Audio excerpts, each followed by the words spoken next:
So when you hit that, that's just it. That's it. That's all you gotta do. You just gotta push a button. We're in it now. You just gotta push a button. One little button. Just one little pinky get blown off. One little piggy get blown off. Everybody be tripping. This is growing on me. I didn't like it at first, but now it's. It's like when you said the way you said that made me think of "This is the song that never." Oh no! Don't put that in my head, please. But he just kept on drinking it, and after not so long, it didn't taste like Iron City. Dropped into a Turner's iced tea. Interesting. It does give you that like deep beery burp. It does. Yeah. Especially if you chug it. But I've noticed I don't do my drinks as much anymore. Chug it. Do you ever notice there's like that you graduate from chugging to enjoying? That's when you know your palate has changed. Big time. I think I destroyed my stomach with the last attempts I had at chugging. I think those days are behind me. Speaking of destroying stomachs, I don't know if that works. No, that works. That kind of does. I dig it. A little bit. We're going to talk about today one of my all-time favorite video game franchises out there. Now, I enjoy it, but you are way more. I am way into this, which is, I don't quite know why.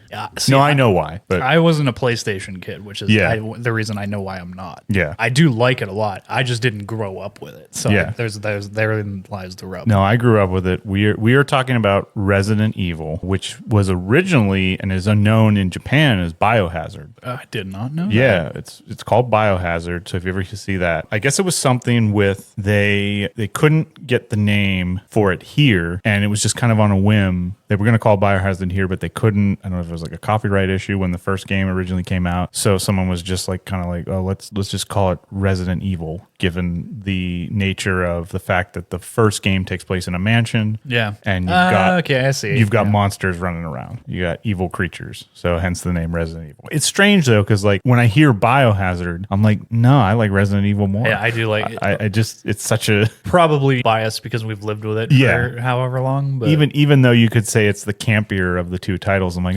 definitely. That might be partially its charm. Yeah. So I'm interested. How did you first come into the Resident Evil? How many have you played? Let me first ask that. How many? The one I've played the most is the very first one. Okay. Now the original one or the remake one? I've played both. Okay. Now I've heard interesting things. A buddy of mine, Rich, was talking about the remaster and all the. Explain to me the differences, because I don't know that I know quite as extensively as you guys, like how drastically different. Which the original game from its remaster. From its remaster. So they're both essentially got the same cast of characters, same inciting incident, if you will, same setup. Yeah. You got the STARS members having to investigate these bizarre murders in a fictional town called Raccoon City, which I've never been able to technically pinpoint where Raccoon City would be. I always thought it would exist somewhere in the northwestern United States, like Washington, Oregon. I don't know why, just given the fact that there's mountains. I always took it as like upstate New York kind of. Or but then people were like, no, it's the Midwest, you idiot. And then I've heard I've heard more like upstate New York some places, and I'm like, yeah, but look at the mountains, they're like snow-capped. That's true. I don't know. I have no idea. I think it's Midwest though. I think was what the canonized version was agreed upon. But yes, the first game, the original 1996 game, and the 2002 GameCube remaster, which was then you have like the HD remaster. Same setup, just I think they really upped the atmosphere and they added to the layout, the game layout, the mansion, the rooms you can go in, the puzzles. They added to it for the remaster, and just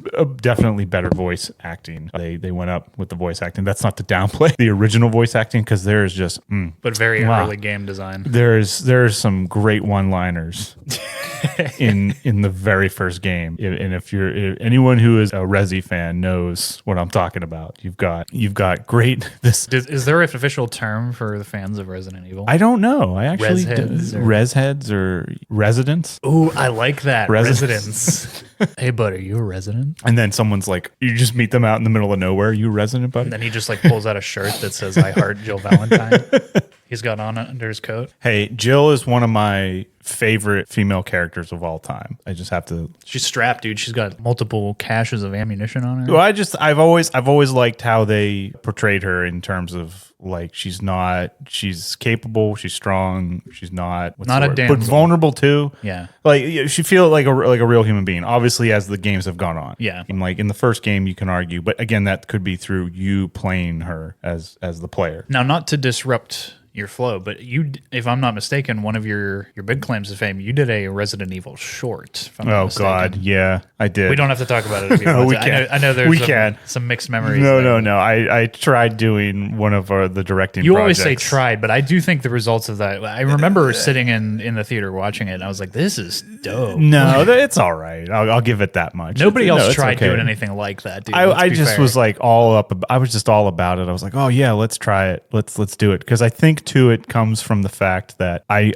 feel like there'd be a great, and I've kind of moved beyond this now, but I've always thought there would be a great movie or TV adaptation for Resident Evil. I think maybe you're the man. And no. Do you know how bad the job I would do?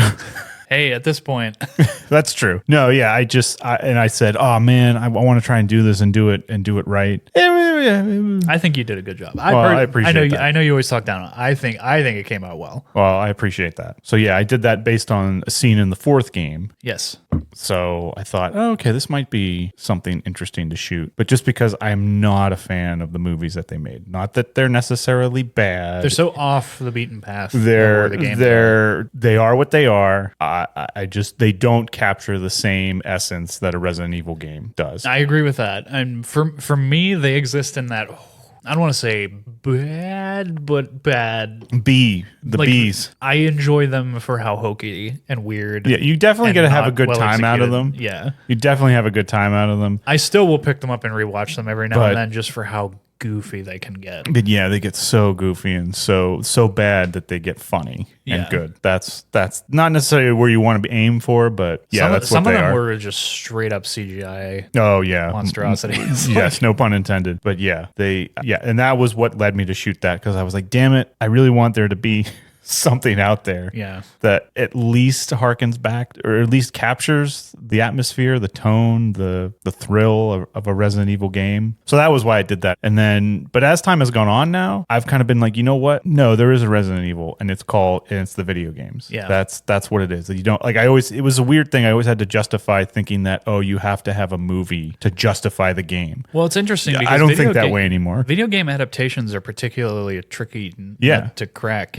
I don't think it's been done super well a ton of times, and I think the best one is Silent Hill. Yeah, no, they did it. Yeah, no, I would say they did a good job with that. And recently, I don't want to go too far down this because I know we're we'll get. But anyway, yes. But I think that they did do a particularly interesting job because. And I think some adaptations do this well. They don't try and just recreate the whole same experience. It's a tangential experience that brings additional things for people who are also fans of the original source. Different, yeah. And that's kind of where I've settled now on Resident Evil and just video game adaptations in general. Like, video games are their own medium, their own. They can be an art form. They don't. Whether we can have a whole discussion about that another day. That is a topic for another time. But I do think they are definitely, when you experience a game, especially like how I experienced Resident Evil for the first time years ago, it's definitely in my head now. There's no getting it out of there. It definitely influences a lot of what I do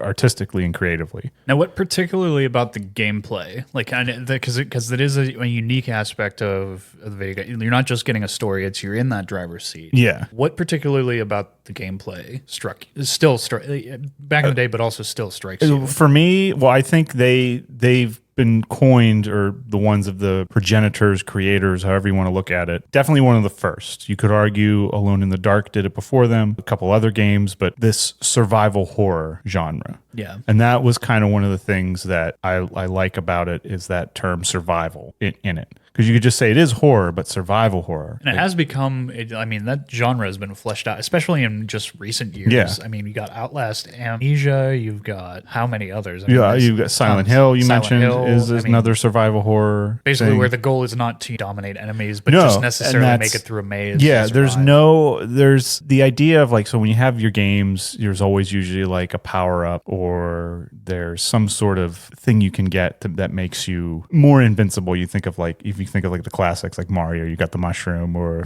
the firepower or I forget the name of it, but where you can fly the cape, I think is in World, but they did it differently in the third one, I think. And the games are very colorful. And keep in mind too, this was one of the first 3D games I ever saw and played. Not just a 2D scroller. Yeah, no, like I was, for the longest time that I can remember, I grew up in that era of Sega Genesis and Super Nintendo, and it was all that 2D world, which still hold up to this day, I think. And then there was that huge shift. Then they brought in the third dimension. Out comes the PlayStation. And I can remember my brother being like, we gotta get this one. And we did end up getting it, and we brought it home. I remember we played like whatever. We got like a couple games, and we had like a demo disc. Yeah. And it was those ones. Sometimes you would get them in the mail too. Did you ever get?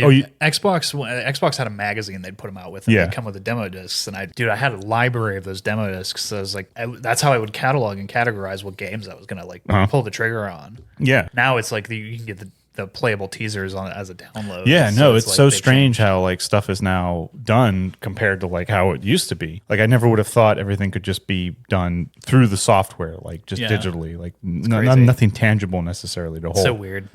Yeah. So that was how I remember switching into the third dimension. And I can remember looking at an old video game magazine. I can't remember what exactly one it was. But in my mind, and I keep in mind, I'm only like maybe 7, 8, 9 years old at the time when the first game comes out. And I'm flipping through the magazine looking for, what are the new games coming out? And I get to like the very back page, and there's an advertisement for Resident Evil. Ooh. And it had some screenshots. And all I saw in the screenshot was I think it's Jill, and there's like a giant spider next to her or something. And it looked almost identical to the giant spider, or a giant spider. Looked not a giant spider, but looked like the ones in Raiders of the Lost Ark. Yeah. It looked like the ones that are on his back, the tarantulas. So in my stupid 8-year-old head, I'm like, oh, this must be an Indiana Jones-like game. Yeah. So I immediately was like, oh, okay, I'll keep that in mind. Then one day, our mom takes us to Blockbuster, as you do, to rent when you what a different age.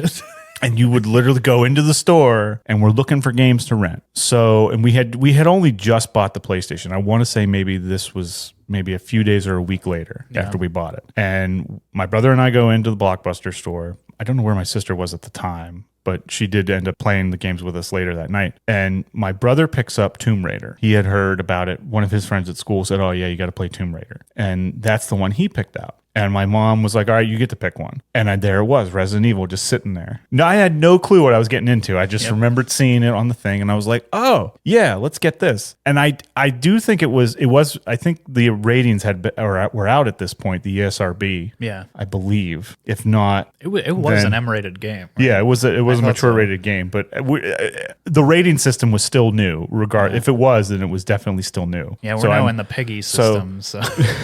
It's evolved since then. So I had no clue what was going on, but I picked up the game, rented it, and we played Tomb Raider first. Played that for a while. Then you just switch to Resident Evil. And what was interesting, they have in the original game, the 96 game, they had they had the actual physical actors, and they actually shot that opening sequence. That mocap stuff's gone crazy. Yeah, with how they did it. So I always thought that was interesting to see like an actual video at the time on a CD-ROM that you're playing on the video game. Yeah. And I'm assuming they had the same actors, or they might have had different ones, both voice and portray the characters. And I just remember the way it opens up, you're not quite sure what's happening, and you're like, what are we getting into? Like, you're like, okay, maybe this is going to be more of an action movie or something that we're getting into here. Then you're alone. Then you're trying to find one of your other teammates. Then there's like a pool of blood. Then you go into the classic opening, the first zombie reveal scene. And I maintain, I don't know why, but the original 96 game version of that zombie, when it turns and looks at you, the vacant look that it gave, even though the graphics by today's standards are primitive, the vacant look that it gives to the player on that shot and that screen terrified the piss out of me as a kid. I could not. I wasn't even playing the game. My brother was. I just picture you like now, but like small. Like you just look exactly like yourself, but you're saying, but you're smaller. Kind of like Paul Rudd and Ant-Man. Oh my god! throw the controller. I'm swearing in the at room, screaming. I was like, I literally couldn't move. I was like terrified from it. And what's interesting to me is one of the reasons I have such a soft spot for video games too is that I don't know, I couldn't explain why this happened. But for some strange reason, anytime, a big thing in my house was like we had the video games like usually in the bed, my brother and I shared a bedroom when we were little, and we just had like one of those really small box TVs. Yeah. And we would hook up the video game to that. So when every once in a while we'd ask like our parents, hey, can we hook it up to the big TV? Yeah. Which is still small compared to today's screens. Yeah. They weren't like 75 inches, but it was like, oh man, yeah, we can hook it up. It was a big event. It was a big event. Like, it's, oh yes, let's do it. We're going to hook it up to the big screen TV. And so we did it that night when we rented the games, and we decided, yeah, we can play them on the thing. I think that's why we went out in the first place. Like we had already known prior we're going to hook it up, but let's go rent some games. So we played Tomb Raider and we played Resident Evil. And for some strange reason, every time we did this, it brought my whole family together. Like everyone was there and like watching, like, oh, what's this? What are they playing? What's going on? Be it us enjoying the games or like my dad like cracking jokes, like being like, what is this? What are you guys doing? So that's why in Resident Evil, like when I think of that, it makes me think back on those times. Yeah. So it does have a soft spot for me. So there's definitely going to be some bias. You know, everybody has those cardinal few things that harken back to childhood. Mm-hmm. It's just like it snaps you into that nostalgia. And I think corporations know that now. Oh, yeah. Oh, I mean, God, definitely. Yeah. Absolutely. We're living in it right now. But now, having played a majority of the games, I haven't played every single one, but I've played most of the main ones. I look at it now, and especially looking at the original, one of the things that I think is interesting about it, going back to that survival horror, is you're not meant to necessarily, you don't power up the same way you do in other games. There's that sense of your job is simply to escape. It is to survive. Just make it to the end. Just make it to the end, however you can. It challenges you. It was definitely, I would argue that Resident Evil, at least the original games, were more of a puzzle game with the horror aspect and the zombies layered onto it. Yeah. I know it gets touted as a zombie genre, and absolutely I don't necessarily argue with that. For me, though, it was the creepy sort of puzzles, and one of the key aspects is the resource management that you have to do in that game, knowing that you can only carry so many things. And I think it's become a very popular trope in survival horror is like, oh, you got to manage your resource. Like Last of Us is very good at that. Yeah. It's like exactly. You only have so much to work with. You got to like, okay, is this bullet worth it right now to get me out of this scenario? Like, and I think that's one of the huge things is like, and that I think lends to horror too, is how it's like, okay, you only have a limited supply of, there's not going to be a coin necessarily around the next corner, or a mushroom or some invincible star, or you're not as overpowered as you can get in other video games. You ever had that where like you're playing a game and you get to a certain point, like certain bosses that were in the beginning that were really hard, by the time you get later in the game and you play them, you just like steamroll them because you're so OP now. Yeah. So much more leveled up than they are. So often in survival horror, I'm left in a situation where I'm like, how the am I supposed to get past this? Yeah. No, exactly. I think it's that sense of that you don't level up, I don't think, in the Resident Evil games. No, it's just the same way you would make it another day. There's no leveling up. It's just you got to get through this event. And it kind of like saying when we talked the other time about A24, we were talking about the horror movies and how you have these events, these moments where you get people into like a certain thing like Lighthouse. Yeah. And it's like, let's see what happens when we take all the trappings of society and civilization away. Yeah. And I think that's one of the reasons I was drawn to Resident Evil, even though I was scared out of my mind from it years back. Yeah, I definitely love the puzzle aspect, the cerebralness of it, of like planning, okay, how am I going to go from point A to B? How am I going to beat the game? I think in the first game too, it was so interesting because it was, you would go through the rooms, like through the hallways especially, trying to find like, how do I get through here? How do I navigate? Yeah. One foray into those rooms could be different than the next. Yeah. It's like going through, checking all the doors. The first go through, everything's locked. You can't get anywhere. Yeah, no, exactly. And it's like, okay, well, then you're forced to look at what you do have access to. And it's like, what's here and what can change that scenario? What can possibly get me into another door? And it forces your brain to puzzle solve. No, exactly. And they're not technically necessarily overly long games. Like I've seen people do, like there's world records for speed runs on some of these, which I could never do. But they're fully contained, almost like you said, puzzle boxes. Yeah. and your job is to solve the puzzle essentially without getting eaten by crazy dogs or zombies or whatever. Speaking of puzzle-based survivor horror too, it's like half the reason I bought a PlayStation 4 was to play the PT trailer. The PT trailer. So what it stood for, what it was later discovered to stand for, was playable teaser. And what it was a playable teaser for a Silent Hills game that never happened. Oh, okay. And it was so appealing. It was like you're trapped in this hallway of this house and you can't get out, and you're literally looping in on yourself every time. And every time you moved through it, like small things would change. And it was That's so trippy. Yeah. It was one of the trippiest, like most psychological game experiences I've ever had. Game never happened. I'm more pissed than I've ever been about anything. How'd that turn out, though, for you? The teaser is still one of the best game experiences I've ever had, but the game is never going to happen because Hideo Kojima, who was supposed to produce it, was like, nah, I'm out. He left the studio, and then he's since made Death Stranding. Yeah. Not to That's crazy. No, that's crazy. But yeah, definitely one of the craziest survival horror experiences I've ever had.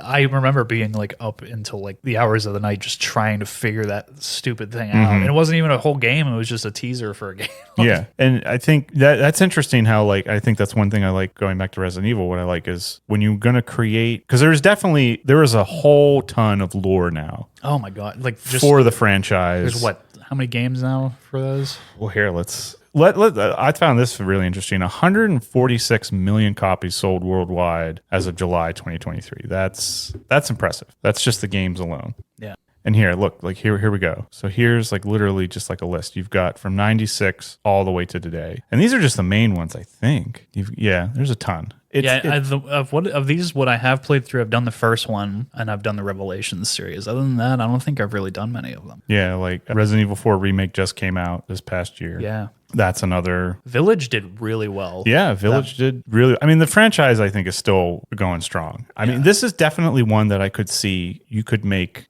You could give a theme park if you want. It's kind of the Mission Impossible of horror games. No, yeah, it is. That's a good yes, because it has that sense of action adventure. But if you strip it down to the survival horror roots, there's that sense of here you are thrown into a situation, and we're going to try and hinder you as much as we possibly can. But you also have to remember, okay, where you came from, where certain things go, especially back in the day. Like, even though the internet was still in its infancy, you could look up a few things, but not to the extent. One of the craziest aspects of the first one I remember was that, like, even the ability to save the game was a resource. Yes. Which is you had limited number of saves. Yes. I can't think of another game that has done that to me. No, which I highly suggest if you want, like, if you're looking for a little video game challenge, play the Resident Evil, either the remake or the first one, and try and do like a permadeath challenge, meaning go through the whole game without saving. So like if you end up dying, you got to start all over again. I remember a bunch of people were doing that for Outlast, and that game scares the living shit out of me. I gotta get that on. I gotta play that one, Outlast. I have both of them. I have the first. I have actually it's 3 of them now. So there's a DLC for Outlast, which is almost like it is. Honest to God, it is maybe an hour's worth of gameplay shorter than the core game itself. So it's like it is a sequel to the game. But I have that. I have the DLC, and I have 2. If you ever want to borrow it, you're welcome to. Okay. One thing so there are so many things I could talk about Resident Evil till I'm blue in the face. What I think the one thing I like about it so much is the lore. And if I'm coming at this from a storytelling standpoint, I think this is especially the original ones that I grew up with. This is a game that tried to start to create a new sense of poetics or rules for how do you use the medium of video games to tell a story. Even using the word tell a story, I don't think is accurate for a video game. Because I do. Okay. I personally do, because I've seen enough. I would put Resident Evil very much in that category of games that really do tell a story. They're not just meant to be surface value scares or puzzle solving, but there is more there.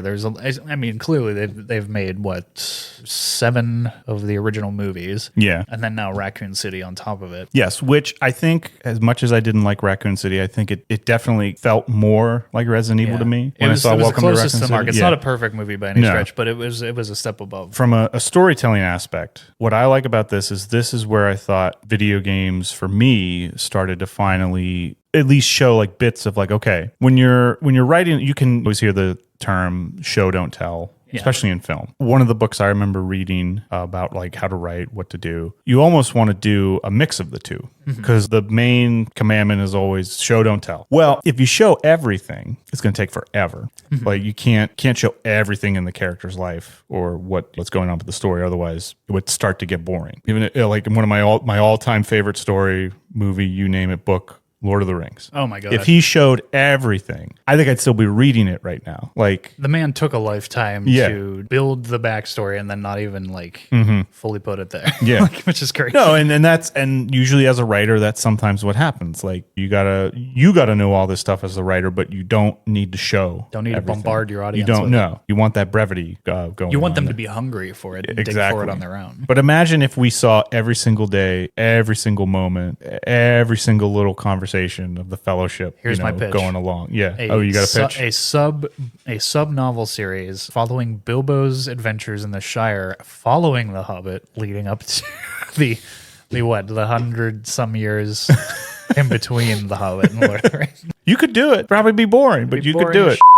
You could do it. Be a lot of smoking and drinking. Which hey. So yes. You can show the story, and that's usually like when you're thinking about, okay, what we're going to do, you say to yourself, what scenes am I going to show? Yeah. And what areas do I have to tell? So anytime you see, if we're talking about film, anytime you see like a montage or like music starts to play, that's them telling. I've always liked it as telling is the glue that's going to hold the scenes together. Because if you show everything, it's going to get boring. One of the things about video games then is you literally, I think you got to have a little bit of that third dimension, if you will, of storytelling is what's the experience behind it? I haven't come up with a term yet, even in my own head, of what it is, but you've got to almost let the player discover or do it. So how do you make it interactive? And that's what I think is so unique about video gaming is because there is that sense of discovery. And that's why I think I've said in the past why Last of Us hits home as such a dramatic piece, because I think it uses that third discovery dimension for dramatic purposes in a really, like it puts you in the driver's seat of gutting yourself, of being like, I just had to kill that guy. I just had to. Yeah. You feel the emotional weight of things more because you're in that driver's seat, and that's in that aspect. And I think that's really unique. And I think in the case of like survival horror, like Outlast, Resident Evil, it's like that puts you in it puts that terror in your soul more. You want to run out of the room. Yeah. No, 100%. That's, I think the key to it is a narrative structure to a video game is, okay, I have to somehow, as the creator, anticipate what the player is going to do as best I can. Or feel. Yeah. Or think. Or, it really is. It's a lot to put all in one. Like, if someone said, even if they made a perfect Resident Evil adaptation movie, which they won't, but never say never, but yeah, they probably won't. It's been tried a lot.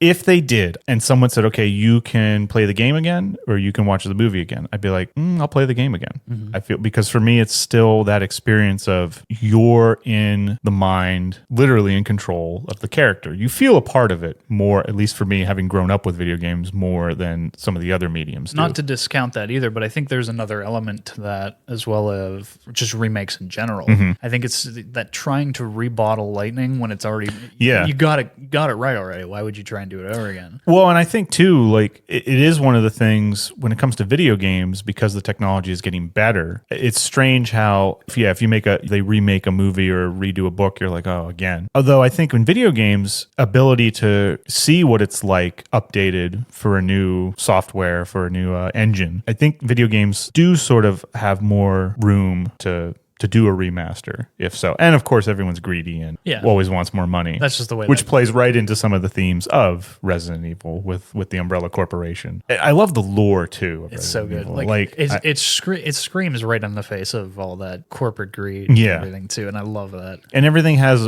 or tries to, as sometimes the later games can get a little hokey and out there, but it goes into that thing of like, we're not dealing with a supernatural threat necessarily, but a one backed by science. I'll bring up Last of Us again. Like it tries to use that sense of just that little bit of could this happen? Probably not, but who knows? The scary thing about Last of Us is it uses real world science. Mm-hmm. That's very it's like it's not there yet, but it's very plausible possible science. Yeah. And I think that the Resident Evil franchise, the games, have had a huge impact on what we see today. We were talking about Alex Garland today. He said that Resident Evil series is a primary influence on 28 Days Later. You look at things like Shaun of the Dead, The Walking Dead, all that stuff. Kirkman even said that, like, influence, right? Yeah. I think this definitely brought about a zombie renaissance for us in the early 2000s. Yeah, after Romero started to not necessarily die down, but I mean, he had most of his successes out by that point. The zombie genre was at a particularly low point in the 90s before Resident Evil had popped up. Yeah. Which ones did you say you played? You played the first one. I definitely played through the first one the most, but I did do the Revelations series as well. The first one is still my favorite of all time. Oh my gosh, yeah. And I know that's not, a lot of people will put the fourth one as the best of all time. Whatever, we can argue. That's neither here nor there. What I love is that, once again, that smaller setting of just a handful of characters and sort of putting them to the test and like, okay, are they going to come out on top or not? Are they going to succeed or fail? And I think that's one of the cool things about Resident Evil from a story standpoint is usually the original games always focus, and even some of the newer games too, especially like the Resident Evil 4 remake, focuses on the singular character and overcoming adversity. It never gets old for me. It doesn't, yeah. Have you played through any of Amnesia? I have not. I've seen bits of it.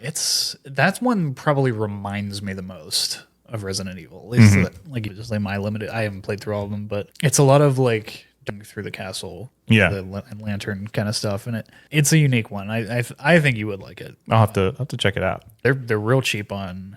Oh, okay. That Outlast. What are some of the other like really good survival horrors out there? One recently, Alien Isolation, that came out a few years back. That definitely has that survival horror. That one's crazy good. Dead Space. Yes, another good survival horror. Yeah, there's just something about, you definitely feel alone in those games, but that's the point. Yeah, like you're forced to you're left to your own devices to try and get out. Fatal Frame, that's another survival horror. I would highly recommend that one. It's more supernatural, but it still uses the same base survival horror mechanics. You're basically stuck in a mansion. The first one, there's a couple of them, stuck in a haunted mansion, and your only weapon is a camera. Alan Wake. Alan Wake, yes, another good one. What was the one I was just at? Limbo. Limbo, yeah. Yeah, I still think you would like Limbo. It's a simple one, but it's a 2D scroller that's just like dark and creepy. Yes. And basically outrunning this like armada of spiders and people who are just trying to trap you. It's a good one. They had a sister project called Inside that's also very good. Yeah. So as you can see, this certainly created a huge following and created that whole genre.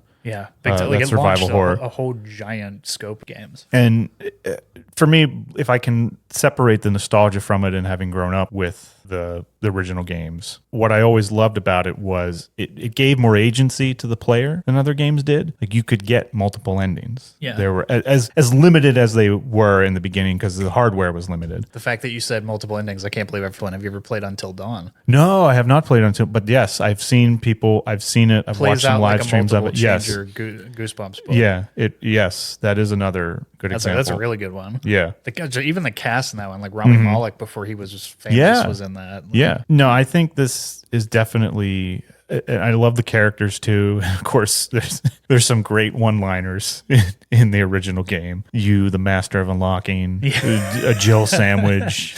A Jill sandwich. It just goes on and on. But one thing too, I will say, if you look at the series, and this is an interesting thing when it comes to I've always enjoyed the more survival horror aspect of it because it treats the characters in their world as normal people. Credit they have more training than someone like I would. I'd be dead in 2 seconds if I was stuck in a place like that. But that's why they're the ones who can make it. Yeah, but they having the more special ops sort of training, like SWAT, whatever they're called, stars in the original game. Special. This is interesting. I always thought people would say Special Tactics and Rescue Squad. It's not. It's actually Special Tactics and Rescue Service.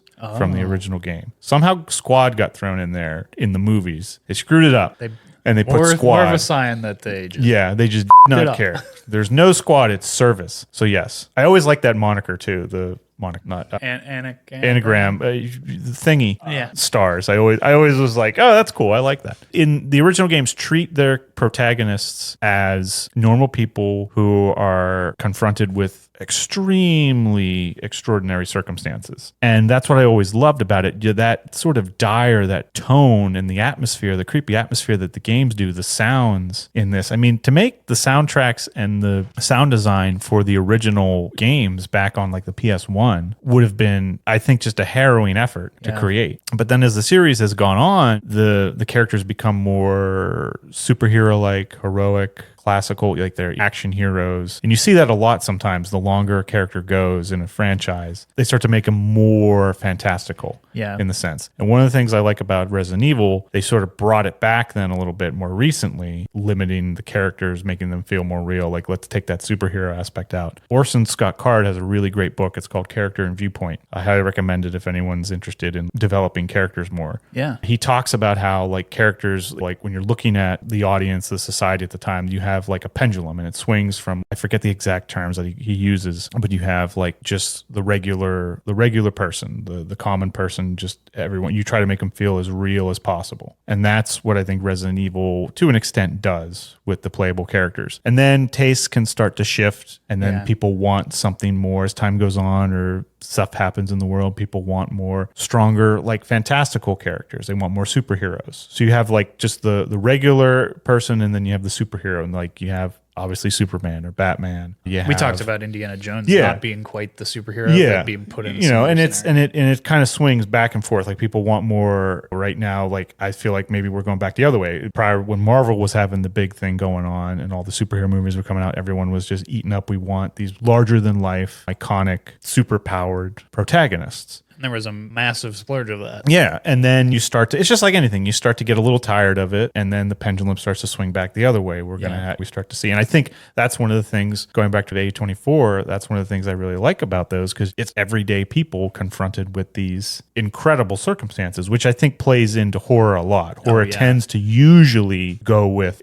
someone, just a normal person in a very disadvantaged situation, which Resident Evil does incredibly well. And to do that in a video game, I thought at the time I didn't realize it, but looking back on it now, I was like, wow, they did a good job, because you kind of have to rely on your wits as a player too, even though you're controlling the character in it. It was also too, like I found, like from the mechanics standpoint, is like the camera angles that they used were super unique. And it's always funny to me how people today, when they're playing it for like the first time, they're like, they can't get past the camera angles. It's a little tricky mechanics wise, but once you get into it, it's got like I see what they were going for. It was because you don't camera feel. Yeah, that's and they did. It's like everything back in the day, it was like a pre-rendered background. Like so they create the characters, they create the moving parts that they need to, and then they create just kind of like the bones of the structure that you're going to run around. And then rather than actually creating a 3D model for it, they put almost like it would almost bumpers be similar to like JPEGs, graphics, putting a bunch of just like pictures and JPEGs together to simulate where you're in.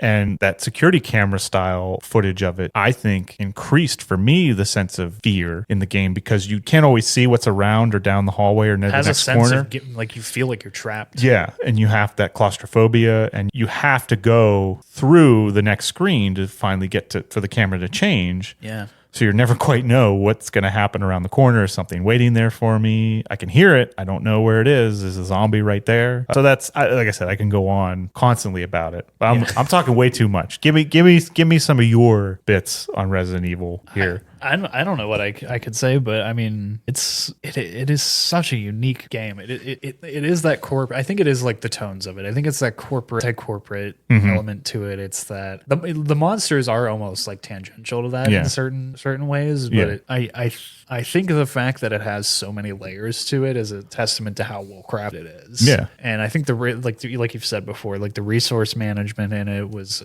way ahead of its time. They were definitely forward thinking on that. I think the sound design design in the majority of Resident Evil games is something to be applauded. Like that, a lot of the time you could hear things coming before you could see it. Yes, I think that added a lot to the general anxiety. The music, yes, yeah. I again probably all coming because I'm biased to it. I can't say enough. Even if the dialogue sometimes is not the greatest or the acting isn't necessarily, but it also was 96. Like it was early on for gaming at the time. Mm-hmm. Like at least like narrative style gaming, yeah, where like voice acting was a thing. But one thing I think is like, okay, I don't know the exact details of how they did it, but it's a good way of making sure that you have the gameplay aspect and the story coming together. The story kind of serves the gameplay. They were like, okay, we want to create this game where you have to do the resources, you're stuck in an area. How do we craft a story around that? Because I think a lot of times, sometimes you can get some games where they'll, especially even like AAA, like high studio games, they'll want to do the opposite. They'll have the story come first, but then the gameplay is like second. And that's where that third sort of thing where I was talking about before, like telling, showing, and then interacting. If you have to have that interaction, because it is a game at the end of the day, and it doesn't even need to be intense interaction. Even just even like what's the term for it, where it's you just have to press it. Like PlayStation games have this a lot. Like button mashing or like quick time. I think. Quick time events. Quick time events where you just you have to hit a button to just initiate. I'll just admit I've never been a huge fan of the quick time events because I feel like it takes me out of the. I'm like I don't want. I'm not here to. It reminds, especially when they show it on screen. I'm like, this reminds me now that I'm playing a game. Yeah, I think it could be argued, like we've brought it up a couple times in this, but Last of Us as an example of something different. It's like I think that a lot of like their dialogue scene interaction stuff can be argued as like a quick time event, but it's done in such a different way. It's not hokey, but it's just a different way of looking at that. No, it's still, and I think video games are still growing with like, okay, what more can we do with the technology? What I don't even know if there is a fully set book of poetics, like, Aristotle was observing when we talked about our previous episodes, one of our previous episodes about like, okay, what's making this work? Yeah. For me, Resident Evil is one of those games. I'm like, why is this still going? And what is it? Obviously, they're just fun. They're scary, like beyond the stuff that you see on the surface level. But I always like try to like pick apart now, like, okay, why do I still enjoy this game? What? Because obviously they did something right, whether they knew it or not. It's definitely stood the test of time. I mean, if you make what's like 8 movies off of something, it's got to have something going on. Yeah. So it's definitely, I think, if you want to give yourself a really good challenge and fun experience, take the Resident Evil remaster, and with that, do a no save permadeath. Do the survival mode and play it with your. I didn't realize this was an actual mode. I thought you just like So essentially, in the survival mode, the item boxes aren't linked. So wherever you leave something, you have to come back to there, and you can't save. See if you could do it. I haven't done it yet, but it's a fun. I think it'd be a fun challenge, and it's definitely got that creepy atmosphere. If you've never done it, you want something scary to do this Halloween season, give that a shot. But Resident Evil, definitely worth it. What did you think about the Netflix series that they tried? I didn't even watch it. Neither did I. Because I was like, nope. One of the saddest parts about it, Lance Reddick was in it, and it was one of the last things that he did. I know, I was so sad about that. I know, me too. We did get a last John Wick performance out of him. But sadly enough, it was the Resident Evil Netflix series one of the last. I don't know why they had to go. I didn't see it, but I know it like takes place in the future or something. They tried all kinds of weirdness with it. And there's one thing I didn't like about what the movies do. They do that, especially the third one. It's like that. Okay, now it's taken over the world and all that. Again, that misses the point, I think, to me, because if you look at all the Resident Evil games, whether it's repeating the same formula, fine, you can say that. I don't care. You as the player, if you win the game, you overcome the nightmare that you have to go through. So there is that something to hang your hat on. There's like that hero's journey. You come back to grant the knowledge onto the town, and that's one thing I've always liked about Resident Evil is it's a horror genre story, but it usually, I think, all the time has that happy ending. Like if you look at some of the songs at the end of the credits as they roll, they're a huge stark contrast to the sounds and music that you were hearing through the entire game. Yeah, I guess that's true. Yeah. But if you go back and listen to the original soundtrack of the PS1 game, all the music and songs are very just creepy and menacing. And then if you go and play the credit song called Still Dawn, of course I know this, it's just a big, huge contrast to the sound and designs of playing the game itself. Yeah. I've always found that very interesting. There's like that big exclamation point of you did it. I don't know if that's like a difference of teams or... Could be. It very well could be. Yeah. Or if that was like an intentional stylistic Yeah, I don't know if it was difference. intentional or not, but to me, that's something I've picked up on. Yeah. On every time like you finish a game, there's like that sort of triumphant music. Outlast does that too. It's Do like they? That last song as you're like walking out, it's hopeful tone. Yeah, they're all of a sudden now inspiring. the hopeful tones come out in it. It's and the eye in the dentist system. It's yeah, that yeah, inspire yeah. hope. Yeah, separate entirely. Yeah, which is killing your main character. I know people like will say it's a zombie game. I've argued though that it's a game that has zombies in it rather than being full on. Because I feel like if you're going to do something that's full on zombies, then zombies are the only threat that you have, right? Would you agree or would you say no? Because there's so many other monsters and puzzles that you got to solve. I'll put it this way. I think you could argue anything as anything. Okay, that's true. You could argue anything as anything. That being said, I think if it's the predominant threat in something, so you could have something that has vampires, zombies, mummies, what have you, and then in that case, it's just a monster movie. Yeah. In my opinion. Yeah, that's good. So like if something's going to be declared as quote unquote a zombie movie, I think it should be the predominant threat. It's true. Yeah. No, and some of my favorite characters in gaming are in Resident Evil. Oh yeah. Jill Valentine. Yeah, no, I mean she is synonymous with it for me. Kind of like how Ripley is synonymous with Alien. Exactly. When I think Resident Evil, I think about like more than even the male leads in the series. I think her, or I even think she's more memorable, to be perfectly well, honest. yeah, and I think it just she stands out more as a character. well, yeah, and I don't know. I've always just enjoyed playing the games more as her. Yeah. I think there's just I do like that they give you a choice, and I think yes, you can do the choice. Interesting because usually most games like force you into the perspective of a certain character. Yeah, they really leave it up to you. And then you can play, and each version is a little bit different, like how you're going to play the game. But that was also something revolutionary to me. It's like, oh, you can play as two different characters and get slightly different outcomes or see different sides of the story. Yeah, which I think has always